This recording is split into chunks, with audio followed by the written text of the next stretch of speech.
రాత్రిపూట హైవే మీద వెళ్తున్నప్పుడు గూగుల్ మ్యాప్స్ మిమ్మల్ని మెయిన్ రోడ్ వదిలేసి ఏదైనా చీకటి సందులోకి వెళ్ళమని చెప్తే పొరపాటున కూడా ఆ మాట వినకండి.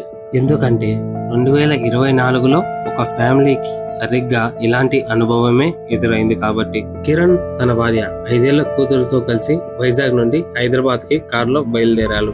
టైం 2 గంటలు అయ్యింది. మెయిన్ హైవే మీద ట్రాఫిక్ ఎక్కువ ఉండడంతో టైం సేవ్ అవుతుందని గూగుల్ మ్యాప్స్ లో ఒక షార్ట్ కట్ చూపించింది. కిరణ్ కార్ ని పల్లెటూరి దారిలో తిప్పాడు. రోడ్డు పక్కన అంతా దట్టమైన చెట్లు, గాఢమైన చీకటి.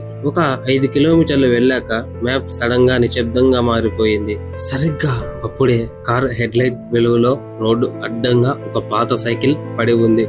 కిరణ్ కార్ ఆపాడు. కానీ పక్క సీట్ లో ఉన్న అతని భార్య గట్టిగా అరిచింది. ఎందుకంటే కార్ వెనక నుండి ఎవరో నెత్తురు చేతులతో గట్టిగా కార్ గ్లాస్ ని కొడుతున్నారు. కిరణ్ వెనక్కి తిరిగి చూశాడు.